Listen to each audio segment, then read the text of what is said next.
kasih, selamat sore. Gimana nih semangat kalian? Masih tetap semangat dong tentunya, karena kali ini kita akan masuk ke acara selanjutnya yaitu KSNK bidang astronomi. Untuk itu, jangan lama-lama lagi yuk. Kita dengarkan arahan sekaligus informasi apa sih yang akan diberikan oleh tim juri bidang astronomi, yaitu Bapak Dr. Hakim El Malasan selaku tim juri. Kepada Bapak Hakim El Malasan, waktu dan tempat kami persilakan. Halo Pak. Oke, apa Oh, kabar ya? benar. Selamat saya bisa menyapa semuanya. Oh iya, ya baik. Oke, jadi ya tentu aja pesan pertama masker ini hanya dicopot pada saat yang paling penting aja. Dan izinkan saya pada kesempatan ini untuk menyapa sobat-sobat muda yang menggandrungi astronomi dan juga tentu aja menjadi salah satu kebanggaan kita untuk bisa mengikuti kompetisi sains nasional bidang astronomi. Kurang lebih demikian, Mbak Jem, yang bisa saya sapa ke semuanya. Oke Pak. Nah Bapak, boleh Bapak nanti menjelaskan tentang hal-hal apa sih Pak yang harus dipahami dan diperhatikan dalam mengerjakan atau persiapan KSNK bidang astronomi? Ya, baik. Sebelum itu tentunya ini kesempatan baik untuk saya bisa memotivasi para peserta yang akan mengikuti kompetisi sains nasional bidang astronomi. Karena sampai kapanpun selalu aja peserta menganggap bahwa astronomi itu barang aneh gitu ya. Nah, sebenarnya untuk mencintai astronomi itu gampang ya. Keluar aja malam-malam, tentu aja jangan tengah malam yang nanti kedinginan gitu ya. Tataplah langit. Disitulah kita bisa membangkitkan motivasi kita untuk mencintai ilmu yang sebenarnya penting ya bagi negara kita yang maha luas seperti ini. Jadi mencintai astronomi sama juga mencintai kedirgantaraan kita dan membangun bibit-bibit kita untuk nanti ke depan kita bisa membangun matra dirgantara di negara kita yang maha luas dan maha hebat ini. Nah, saya yakin generasi muda akan sangat menggandrungi bidang seperti ini.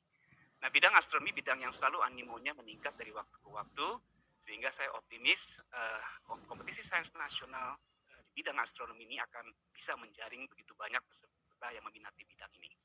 Nah, untuk masuk ke tema yang lebih serius, nah saya mulai dari sekarang ya, karena ini kan sosialisasi tentang bagaimana mengerjakan soal-soal dalam bidang astronomi di kompetisi sains nasional ini.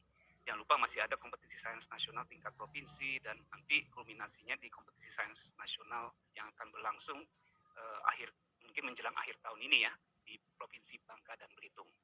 Baik, izinkan saya untuk bisa share slide, untuk bisa langsung aja menjelaskan kepada semuanya. Semoga hampir semua calon peserta bisa menyimak dengan baik ya kompetisi sains nasional mengenai aturannya dan bagaimana mengerjakan soal. Dan ini semata-mata untuk membantu kalian bisa mengerjakan ini dengan sebaik-baiknya. Dengan satu azas yang paling penting mesti kita ikuti. Pertama adalah menjaga kesehatan, menegakkan protokol kesehatan, dan ingat, jujur itu juara. Baik, kita mulai dari sosialisasi ini. Oke ya, kalau tadi udah basa-basi, sekarang kita masuk aja ke sosialisasi KSNK bidang astronomi. Seperti halnya 8 bidang lainnya, KSNK tahun ini unik. Kenapa saya katakan unik? Karena memang kita menggunakan CBT. CBT itu bukan cara baca dan tulis ya, tapi computer based test ya. Kalau nggak salah istilah keren itu bahasa Indonesia apa ya? Ujian berbasis komputer. Di sini ada lambang-lambang yang menarik untuk kalian simak, yakni yang IOAA tadi yang paling kiri atas, kemudian OSN atau KSN ya sekarang ya, dan Tuturi Handayani sendiri yang kita banggakan. Baik, saya masuk ke slide yang pertama, yakni aturan. Setiap namanya kompetisi itu adalah tes, dan tes itu punya aturan. Dan ingat, suksesnya seorang kompetitor untuk memenangi kompetisi bukan hanya kemampuan mengerjakan soal, tapi juga mengikuti aturan dengan sebaik-baiknya. Tes akan dilaksanakan pada antara tanggal 2 sampai tanggal 4 Juni. Nanti akan ada tanggal yang pastinya, karena mungkin nggak 9 bidang sekaligus dilaksanakan dalam satu hari ya. Mengingat kapasitas yang harus dioptimasikan supaya semua bisa melaksanakannya dengan kesempatan yang sama. Nah, kesempatan melakukan tes ini hanya satu kali. Karena itu kalian dilarang sakit. Gitu ya. Gimana cara mencegah sakit? Jaga kesehatan gitu ya. Nah, karena hanya satu kali, persiapkanlah diri dengan sebaik-baiknya untuk sehat ya, sehat walafiat gitu untuk bisa mengikuti ini. Waktu pengerjaan 2 jam ya di sini ya, saya rasa ya, antara jam 8 sampai jam 10. Beda dengan beberapa bidang lain ada yang 3 jam, tapi kali ini perhatikan astronomi itu hanya 2 jam. Nah, pada tes ini nanti kalian akan berhadapan dengan 40 soal yang harus kalian jawab. Dan ingat, 40 buah soal ini basicnya adalah pilihan. Nah, pilihan itu bisa ada pilihan tunggal, ada pilihan majemuk, kemudian ada benar dan salah. Nah, apakah nanti waktu penilaian ada yang negatif? Jangan khawatir, nggak ada yang negatif. Ya, ya. Kalau betul dikasih nilai 1, kalau salah ya 0, itu aja gitu ya. Jadi nggak ada yang negatif-negatifan. Jadi nggak usah khawatir, nggak ada yang punya nilai negatif di sini gitu ya. Semangat ya untuk mengerjakan ya, adik-adik ya. Ya. Baik, setelah memahami aturan ini, tolong baca dengan baik ya aturan ini. Mari kita ke slide yang berikutnya. Nah, kalian boleh menggunakan kalkulator selama tes. Ya, tapi bawalah kalkulator yang sederhana aja, kalkulator saintifik gitu ya, tanpa ada feature grafik. Tapi jangan juga kalkulator yang terlalu sederhana ya.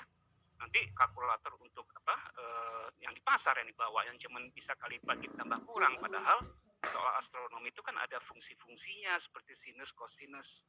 Jadi siapkan kalkulator. Dan paling penting, bawa kalkulator yang baterainya bagus, yang bawa kalkulator yang baterainya mati, nanti nggak bisa digunakan gitu ya.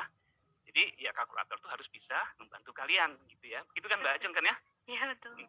Nah, tentu aja kalian bisa menggunakan kertas buram. Kenapa? Karena soal-soal astronomi kan ada hitung-hitungannya, ada apa namanya analisisnya, problem solvingnya.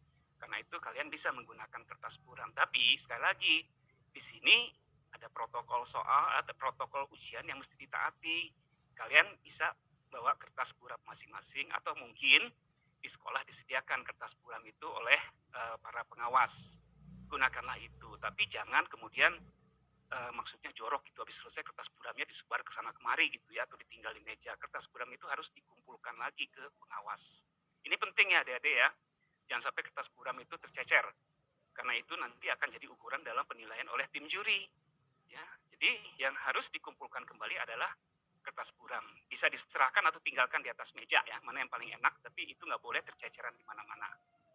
Yang haram adalah membawa alat komunikasi, apalagi alat perekam gitu ya. Cukup yang merekam semuanya otak kalian, habis itu lupakan.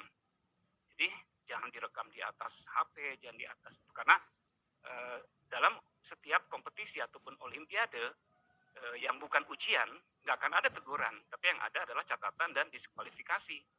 Jangan sampai kita kena diskualifikasi karena kita tidak mengikuti aturan. Ini bukan hanya berlaku nasional aja, tapi juga internasional gitu ya adik-adik sekalian ya. Mungkin ini juga bisa ditujukan pada guru-guru untuk bisa menyiapkan anak-anak ya, supaya bisa mempersiapkan diri lebih baik. Sebelum mengerjakan soal, inilah setting mental yang harus disiapkan ya, supaya semua bisa berlangsung dengan baik. Insya Allah kalau ini semua diikuti dengan baik, kalian siap untuk mengerjakan soal-soal sesulit apapun gitu ya, karena kalian memang anak-anak hebat semua. Baik, kita maju ke slide yang berikutnya. Nah, tadi udah melihat ya mungkin ya sekilas ya dari pemaparan bidang-bidang sebelumnya, karena ini adalah JPT dan didesain oleh pusat apa namanya Pusmenjar gitu ya, Kementerian Pendidikan dan Kebudayaan. Kalian akan berhadapan dengan jendela selamat datang seperti ini. Nah, masukkanlah username, tolong diklik mungkin. Kemudian di situ ada jangan khawatir mengenai username dan password, nanti akan disampaikan oleh proktor ya atau pengawas yang ada di sekolah. Karena itu adik-adik sekalian, datang ke sekolah dan melaksanakan ini itu penting. Ya, mungkin ada pertanyaan juga, bisa nggak dari rumah? Sementara ini desain dari semua ujian ini adalah mengharuskan kalian datang ke sekolah. Tentu aja dengan protokol yang ketat ya. Untuk ada di situ ada jarak yang dijaga, menggunakan masker, mencuci tangan dan lain sebagainya. Mencuci tangan sebelum dan mencuci tangan sudah itu penting ya di situ ya. Nah, jendela ini adalah penting karena kalian diminta nanti mengisi data ya sesuai dengan permintaan di sini. Walaupun kalian akan melihat di sini dari atas sampai bawah ada beberapa data yang ditampilkan, ada beberapa data yang misalnya pertama, yang kedua sudah diberikan oleh database ya, oleh biasanya dari data peserta didik gitu ya di situ. Nah, kalian diminta mengisi 3. Mungkin bisa di next sedikit di situ untuk menunjukkan apa yang mesti kalian isi adalah nama peserta. Ya, nama peserta diisikan ke situ, kemudian tanggal lahir itu sebenarnya bukan mengisi tapi memilih di situ. Hati-hati ya, jangan sampai misalnya mengisi tanggal lahir itu tahunnya tahun 2022 gitu karena belum lahir kan. Jadilah tulislah tanggal lahir memang sesuai dengan pilihlah tanggal yang sesuai dengan tanggal lahir kalian. Nah, paling bawah itu adalah token, itu adalah satu kode untuk akses ke soal yang nantinya juga akan diberikan oleh proktor atau pengawas gitu di situ. Jadi jangan buru-buru, ini kesempatan yang baik pada waktu jendela masuk dan konfirmasi data peserta, itu untuk kalian melakukan eksplorasi. Kapan itu bisa dilakukan? Kalian akan punya 2 kesempatan untuk mengakses ini. Pada saat simulasi uji coba dan pada saat tesnya. Nah, insya Allah tes itu uji coba akan dilaksanakan antara 27 sampai 30 Mei, tergantung tanggalnya. Jadi stay tune aja dengan itu ya, sesuai dengan pesan yang Mbak Ajeng tadi kan stay tune gitu ya. Kemudian nanti setelah itu ada kesempatan terakhir yakni langsung ke tesnya. Jadi jangan lupa ya, isilah ini. Nama, tanggal lahir, dan token yang akan diberikan oleh proktor. Yang 2 di atas tentu aja diisi oleh kalian, yang bawah nunggu dari pembagiannya di situ. Setelah itu jangan lupa submit ya. Setelah submit kalian akan masuk ke konfirmasi next. Nah, konfirmasi tes di situ. Sebenarnya judul yang di atas itu bukan simulasi internal, tapi nantinya akan muncul simulasi astronomi. Ya, sesuai dengan bidangnya. Cek itu ya. Kalau kalian masuk kemudian muncul simulasi informatika, ya bukan bidang kalian itu ya. Kalian mesti bisa nyampaikan ke proktor ini mungkin bukan ini gitu tokennya gitu ya. Karena ini kan muncul setelah token diisi di situ. Oke, next please, kita bisa lihat di situ. Nah, ini kalian mulai berpikir di sini ya. Mulai di sini dahi kalian mulai mengernyit. Karena udah mulai melihat dan belum apa-apa udah lihat rumus kayak begini ya. Astronomi itu sok nakut-nakutin gitu, padahal memang menakutkan katanya sih ya. Tapi baik, ini kesempatan baik pada waktu simulasi, bukan untuk menatap soalnya, karena soalnya masih soal dummy, tapi explore semua feature yang ada di situ. Ya, saya yakin generasi Z sekarang kalau begitu melihat tampilan kayak gitu, pertama akan melihat semua feature yang ada di sini. Betul itu. Ya, karena soal baru nanti ya tanggal 2, ini kan masih simulasi. Perhatikan beberapa fitur yang menarik gitu ya di situ, misalnya seperti informasi soal, kalau bisa tolong di next Pak. Ya, kemudian nah ini informasi soal itu adalah berisi informasi jenis soal yang diberikan, dan ini saya rasa sudah diberikan tadi di sini ya. Jenis soal astronomi itu membutuhkan jawaban yang bisa jawaban pilihan pilihan berganda, pilihan majemuk atau betul salah gitu di situ. Dan yang penting untuk kalian lihat next please adalah sisa waktu. Waktu yang ada di situ adalah menunjukkan sisa waktu pengerjaan tes secara keseluruhan gitu ya di situ. Jadi bukan sisa waktu mengerjakan soal ini, tapi keseluruhan di situ. Nah, yang paling penting adalah yang berikutnya, yakni daftar soal saya rasa di situ. Ini adalah feature yang mungkin akan sering kalian tekan. Kenapa? Kalian begitu asik mengerjakan soal 40, begitu sampai ke 35, kalian ingin lihat status soal yang sudah kalian kerjakan kayak gimana. Nah, di sini ketika kalian mengeklik tadi ya, daftar soal, akan muncullah beberapa tayangan seperti ini ya. Nomor soal, kebetulan kalau simulasi cuma 25, tapi nanti dalam realnya 40. Ada warna hitam, ada warna biru, ada warna putih. Perhatikan di situ maknanya. Ya, warna yang hitam itu artinya nomor soal yang telah kalian jawab. Warna biru adalah soal yang sekarang kalian sedang baca. Warna putih yang belum kalian akses. Warna kuning itu soal yang masih ragu-ragu ya oleh soalnya. Kemudian lingkaran kecil yang ada di kanan, mungkin mouse-nya bisa diarahkan di situ ya. Itu menunjukkan jawaban yang kalian pilih. Ya, bukan kunci jawaban loh ya, jawaban yang kalian pilih gitu ya di situ. Misalnya kalian pada soal nomor 1 milih B atau A, nanti A-nya akan muncul sebagai lingkaran kecil di sebelah kanan atas soal nomor 1 gitu di situ. Nah, tadi saya sudah tunjukkan bahwa ada 4 warna yang penting untuk kalian ketahui, hitam, biru, putih, dan kuning. Pahamilah warna ini dengan sebaik-baiknya gitu ya di situ. Nah, apa kaitannya dengan sebenarnya apa yang dikerjakan tadi? Mari kita coba lihat slide yang berikutnya. Nah, ini kalian bisa melihat feature itu di bawah, yang paling bawah ya, ada merah, ada kuning, dan ada yang biru. Kalau yang merah itu artinya kalian bisa kembali lagi ke soal yang sebelumnya. Jadi mungkin ada pertanyaan, apakah kalau saya sudah masuk soal nomor 7 saya nggak bisa lihat lagi soal nomor 6? Jawabannya bisa. Kalian bisa kembali lagi, atau tadi waktu mengklik daftar soal, kalian bisa langsung klik soal itu dan kembali ke situ. Ini penting karena mungkin aja kalian ragu-ragu menjawab soal nomor ini, maka kliklah ragu-ragu. Nah, di situ ragu-ragu ketika kalian klik akan muncul centang. Kalian bisa ke soal yang berikutnya untuk di-skip dulu untuk nanti kembali lagi. Oke. Next kita bisa lihat slide yang berikutnya. Nah, mungkin saya tahu bahwa mata kalian akan berbeda-beda ya. Ininya apa kemampuan menangkap fontnya. Ada yang perlu font yang besar, ada mungkin font yang kegedean perlu yang kecil, ya kan? Mungkin matanya benar-benar mata burung elang gitu ya. Jadi ini fontnya kegedean. Tapi ada juga yang mungkin kebanyakan melihat fontnya kekecilan. Nah, untuk itu ukuran font bisa diatur ya dari yang besar dan kecil. Dan saya rasa soal astronomi itu hati-hati, banyak simbol-simbol penting ya yang apa namanya mesti dilihat, Punya simbol ayam jadi masa angkat loh. matahari misalnya gitu ya. Kemudian misalnya omega dan lambda itu mesti dilihat dengan seksama soalnya gitu ya. Saya tahu mungkin kalian akan menggunakan kacamata, tapi membesar memperkecil font itu akan penting ya untuk membaca dengan baik. Ada lebaran. Jadi silakan atur ukuran dari tulisan soal ya yang ada di situ. Jelas. Oke, berikutnya. Nah, ini ada 3, seperti saya katakan, soal 40 soal astronomi itu akan mengandung 3 tipe pilihan berbeda. Gitu, Ada biasa. pilihan tunggal, Sama ada Sidik pilihan tugasnya. jamak, kemudian Bunyinya tuh ada masa. benar dan salah. Apa maksudnya Itu pilihan dari tunggal? tadi itu. Pilihan tunggal itu artinya hanya satu jawab yang benar ya dari situ. Nah, kalian secara teknis bisa menggunakan mouse untuk meng-highlight setiap apa namanya jawaban yang mungkin ada. Ketika kalian tiba pada pilihan misalnya jawaban yang D, klik di situ. Kalau nggak mau pakai mouse bisa juga pakai keyboard ya, ketik A, B, C. Tapi jangan menggunakan scroll up atau scroll down ya, atau panah atas panah bawah, karena itu justru kalau diklik akan ke halaman berikutnya. Jadi gunakan mouse atau alfabet A, B, C, D dalam keyboard ya. Kemudian ya bisa kalau pakai keyboard tekan enter, atau kalau pakai mouse klik yang tombol sebelah kiri ya untuk memilih itu. Yang jelas kalau sudah terpilih, yang dipilih itu akan terasir ya, warnanya seperti yang kalian lihat seperti di situ. Kalau udah nggak ada yang perlu disubmit setelah mengklik, langsung ke soal berikutnya. Karena soal ini akan jawaban kalian akan otomatis direkam ya oleh sistem gitu di situ. Oke, berikutnya kita lihat. Nah, bagaimana kalau pilihannya jamak? Dalam arti jawabannya bisa lebih dari satu yang betul. Maka yang ada di sebelah jawaban itu bukan lingkaran tapi kotak. Nah, di kotak ini kalian mencentang gitu di situ dengan cara mengklik bawa mouse ke kotak kecil.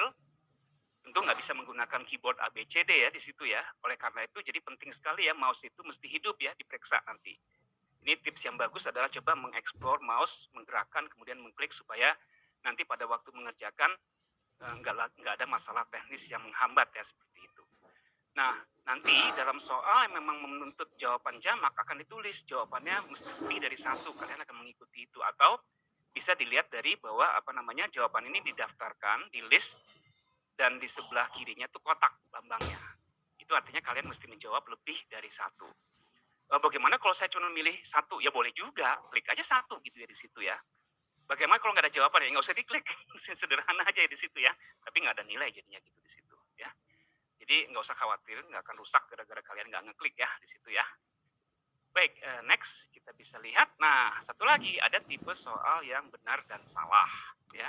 Perhatikan, kalau di soal yang kertas kan kita mungkin melingkari benar dan salah. Di sini enggak. Benar itu biasanya A, salah itu B. Jadi yang klik mesti A atau B, bukan benar dan salah gitu di situ. Dan A itu terkait dengan jawaban benar menurut kalian. B itu terkait dengan pernyataan itu salah menurut kalian gitu di situ. Nah, jadi sekali lagi kalau ragu-ragu jangan khawatir, bisa di skip soalnya. Apakah kita bisa balik lagi ke soal sebelumnya? Bisa ya. Nah, ini penting karena mungkin aja kalian masih belum bisa mengerjakan soal seperti ini, nanti mikirnya belakangan gitu ya. Klik. Jadi di reserve dulu sebagai jawaban yang masih ragu-ragu. Kemudian kalian bisa ke soal yang berikutnya gitu ya di situ. Tapi jangan lupa nanti kalau udah selesai semuanya, cek lagi untuk melihat apakah masih ada soal ragu-ragu. Karena soal ragu-ragu berarti kan masih belum dijawab ya. Usahakanlah untuk menjawab dengan sebisanya gitu ya di situ. Oke, next kita lihat. Nah, setelah menempuh semua proses ini, kembali kunci dari semua ini adalah ketenangan kalian untuk mengerjakan dan membaca dengan seksama. Jangan terburu-buru. Ya, 2 jam tuh waktu yang cukup untuk bisa mengeksplor semuanya ya. Soal astronomi gampang kok untuk yang senang astronomi gitu ya. Maka nanti akan ada konfirmasi kalau kalian sudah menyelesaikan semuanya dengan baik. Ada 3 kali konfirmasi di situ untuk meyakinkan lah Pokoknya lebih keren daripada ATM.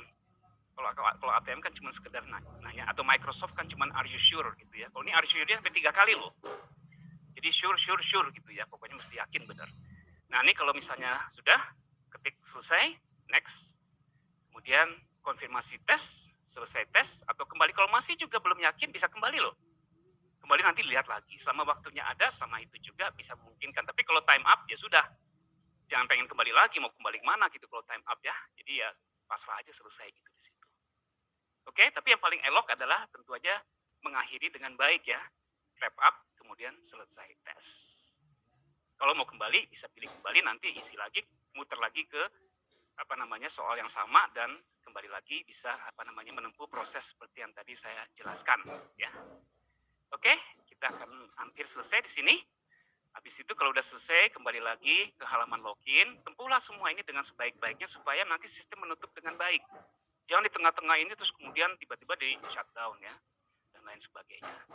Nah, demikian pesan saya yang terakhir mungkin adalah ingat, tes ini tuh akan sangat menggiurkan bagi kalian. Kalau kalian bisa lolos KSNK, kalian lolos KSNP dan jadi juara di KSN, kalian akan masuk ke pembinaan untuk persiapan IOAA 2022 di mana?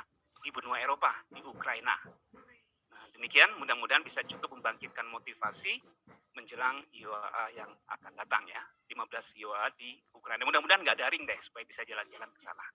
Demikian Mbak Ajeng, kurang lebih apa yang saya sampaikan. Demikian anak-anak sekalian, mudah-mudahan cukup jelas. Dan tentu aja kalau ada pertanyaan-pertanyaan bisa ditanyakan. Makasih. Assalamualaikum warahmatullahi wabarakatuh. Oke, baik. Terima kasih banyak Bapak Dr. Hakim Al-Malasan. Itu adalah pemaparan yang sangat jelas menurut saya, Pak ya. Sangat jelas informasinya karena Pak Dr. Hakim Al-Malasan juga sudah menjelaskan terkait tentang karakteristik soal, berapa jam kalian untuk mengerjakan, sekitar 2 jam, dan jangan lupa untuk mematuhi protokol kesehatan karena KSNK ini wajib diikuti oleh peserta seluruh Indonesia di sekolah.